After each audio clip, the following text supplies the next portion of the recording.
이사야 19장 23절 말씀 봉독합니다. 이사야 19장 23절 말씀입니다. 같이 봉독합니다. 그날에 애굽에서 아수르로 통하는 대로가 있어 아수르 사람은 애굽으로 가겠고 애굽 사람은 아수르로 갈 것이며 애굽 사람이 아수르 사람과 함께 경배하리라. 아멘. 아멘. 오늘 말씀은 애굽뿐만 아니라 이스라엘과 아수르까지 평화를 추구하며 여호와를 경배할 것을 말씀하는 것을 내용으로 하고 있습니다.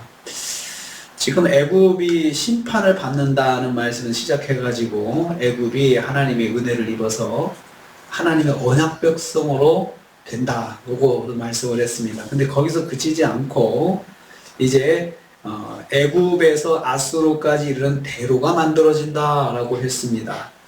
그래서 대로가 있다는 말은 서로 왕래하기 쉬운 고속도로가 세워지는 것을 말합니다. 이사야 선지자가 활동할 당시에 아수르와 애굽은 서로 적대적인 관계에 있었습니다.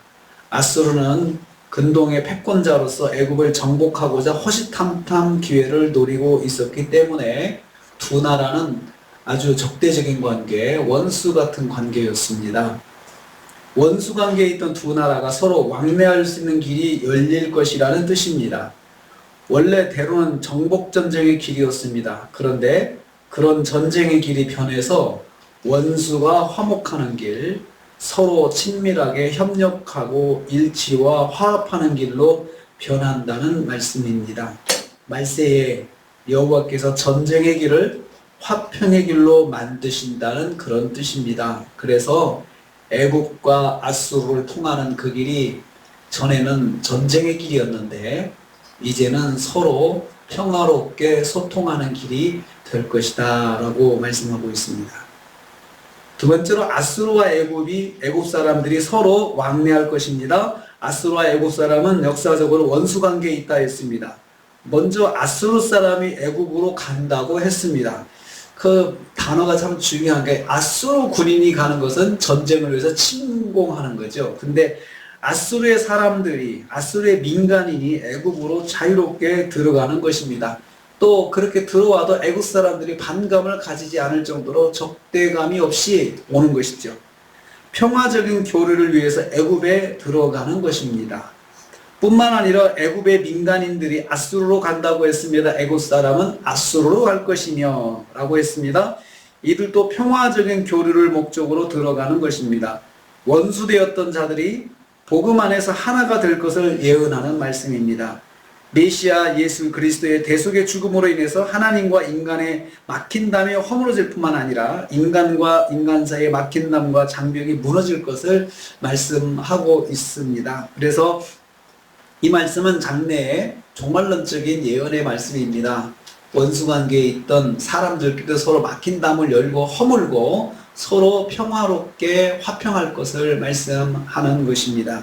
이를 위해서는 먼저 애굽이 하나님과 막힌 담에 허물어졌죠. 그래서 언약의 백성이 되었다 했습니다.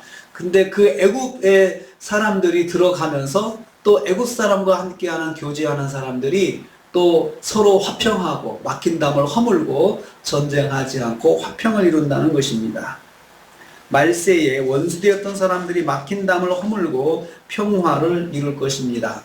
세 번째로 애굽 사람은 아수르 사람과 함께 예배할 것이다 라고 했습니다. 애굽 사람이 아수르 사람과 함께 경배하리라 라고 했습니다. 애굽이 어떤 사람입니까?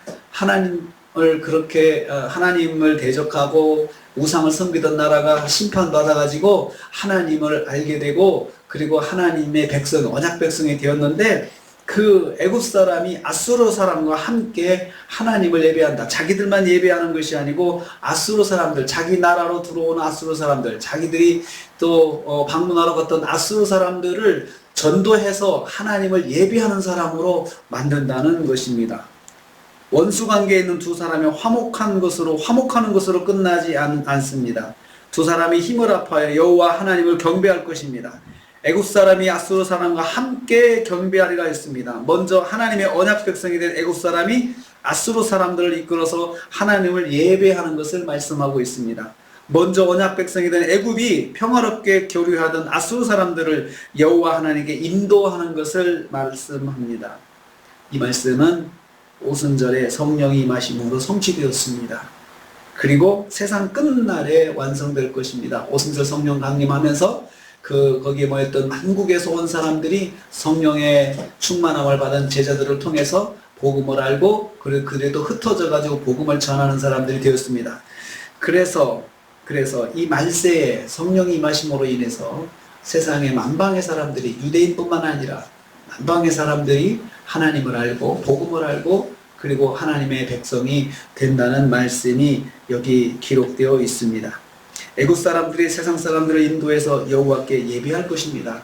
자, 이 애국 사람들이 이 말씀을 보면서 원래는 누가 그 일을 해야 됩니까? 유대인들이 해야 되는데 유대인들이 하지 않고 애국 사람들이 한다는 것입니다. 심판받았던 애국 사람들이 언약 백성으로 변해서 그들이 또 그냥 거기서 끝나는 것이 아니고 아수르하고 또 서로 교통하게 되고 또 자기 나라에 방문하는 아수르 사람들을 전도해서 하나님을 예배하는 사람으로 만들고 그렇게 된다는 거죠.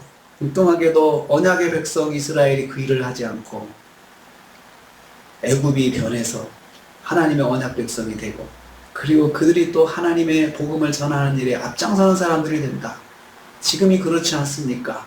지금 유대인들이 복음에 앞장서는 것이 아니고 그들을 통해서 하나님을 알게 된 사람들, 그 이방인들이 하나님을 알고 그 이방인들이 복음을 전해서 지금 또 다른 이방인들을 하나님을 알게 하고 그래서 또 땅끝까지로 복음의 증인이 되는 것을 여기서 우리는 볼 수가 있습니다. 그것이 이 말씀에 대한 성취입니다. 이 말씀의 성취로 이루어지는 것입니다.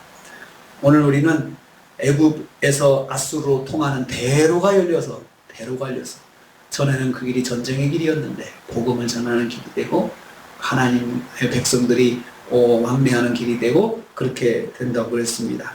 하나님의 복음의 역사는 하나님의 계획과 섭리 가운데 이루어집니다. 그리고 하나님께서 예비하신 사람들을 통해서 하나님의 복음의 역사는 이루어 가시는 것입니다.